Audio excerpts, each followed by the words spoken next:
Hola a todos, vamos a continuar revisando los balances de energía. En esta ecuación, balances de energía en procesos con transferencia de calor. Muy bien, eh, la aplicación real, práctica de los balances de energía a este fenómeno de transferencia de calor se hace tomando en cuenta las siguientes consideraciones, ¿sí? Básicamente son dos. La primera es que los límites del sistema comprenden solamente al equipo en donde se efectúa la transferencia de calor, ¿sí? En el caso de un cambiador de calor, por ejemplo, los límites precisamente son la entrada y salida del cambiador de calor, los límites del sistema. Más allá ya es el exterior, ¿sí? La siguiente característica es que se excluyen las partes mecánicas que están transportando a las sustancias o a los fluidos, ¿sí? Que pudiera ser líquidos o vapor o gases, vaya, ¿sí? Y estas partes mecánicas que son las bombas, los ventiladores, etcétera, todas estas partes mecánicas que se encargan de mover a los fluidos no se toman en cuenta en los balances. Es decir, no hay nada del término trabajo, ¿sí? En nuestro balance de energía.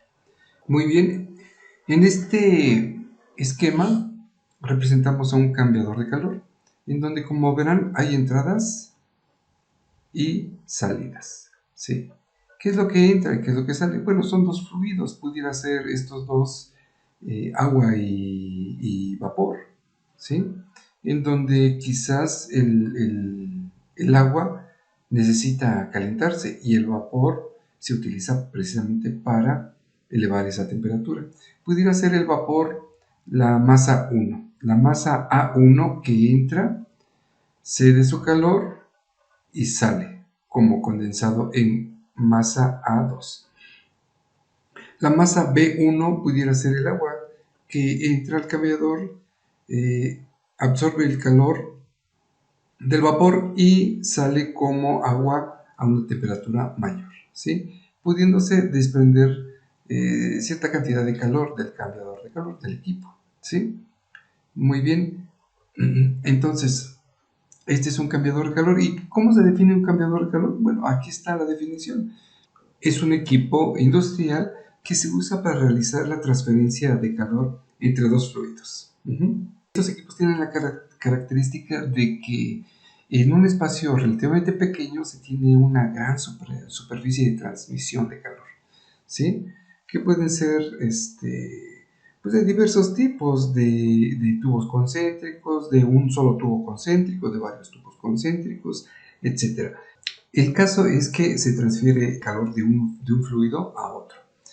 Y como podrán ustedes ver, aquí en este esquema, las corrientes no se mezclan, es decir, el fluido MA1, así como entra, en su totalidad sale, pero no se está mezclando con el fluido MB1, ¿sí?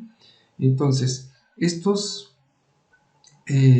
fluidos dentro del cambiador de calor no se mezclan, ¿sí? Pues están separados por una pared física, por supuesto. Con esto podemos entender que MA1 es igual total y absolutamente a MA2, aquí está, y MB1 es igual total y absolutamente a MB2, puesto que cada una de las líneas entran y salen íntegramente sin mezclarse, ¿sí? Ok, ahora, si aplicamos la ecuación de balance de energía a este sistema, que es el cambiador de calor, bueno, pues tenemos lo siguiente. Es todo lo que entra en cuanto a energía. Aquí vamos a sumar el flujo A1 y el flujo B1. Veamos, la energía cinética potencial, porque tiene involucro de altura, potencial de A1 más la energía potencial de B1 más la energía cinética de A1 más la energía cinética de B1 más la energía interna de A1, más la energía interna de B1, más el trabajo de flujo de A1, más el trabajo de flujo de B1, más la sumatoria de calor, ¿sí? Todo esto será igual a lo mismo, pero a la salida. Aquí estamos incluyendo el término trabajo, pero como las partes mecánicas que impulsan a los fluidos se excluyen, W o la parte de la ecuación que corresponde al trabajo, pues es 0, ¿sí? Ok, entonces también hay otra característica que generalmente la entrada y la salida de cada uno de los fluidos está a la misma altura. Así es que la parte de energía potencial en cada una de las corrientes, pues prácticamente se va a nulificar, puesto que si la altura a la entrada es igual a la altura a la salida, esta parte es igual a esta otra. Por tanto, al pasar una del otro lado se elimina, ¿sí? Entonces, la energía potencial tanto de A como de B se hacen 0. Muy bien, también se entiende que las velocidades de entrada y de salida son iguales en todos los fluidos que están entrando al sistema.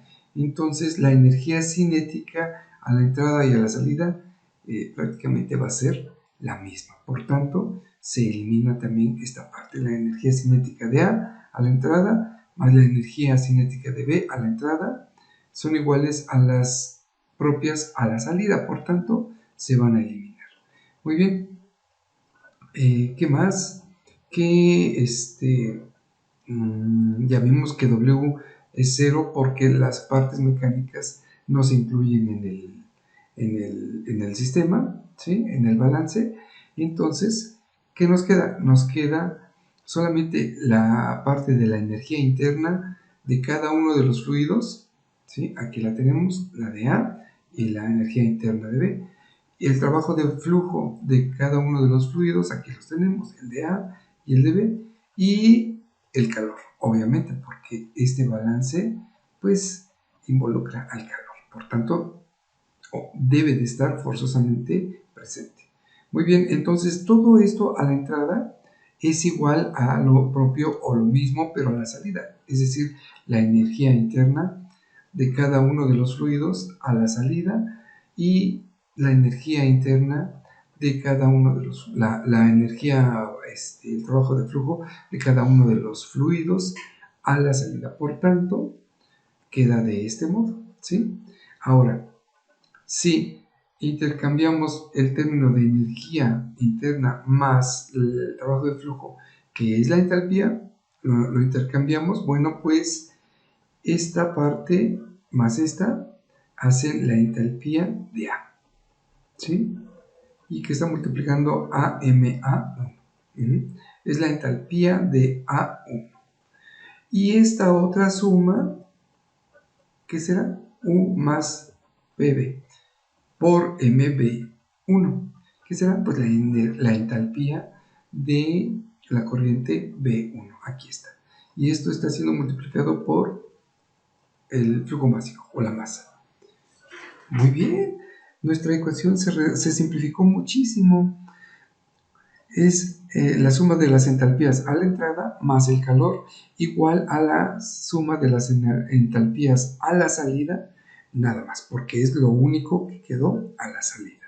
Si no tomamos en cuenta el trabajo, y no lo tomamos en cuenta porque las partes mecánicas no están incluidas en el sistema.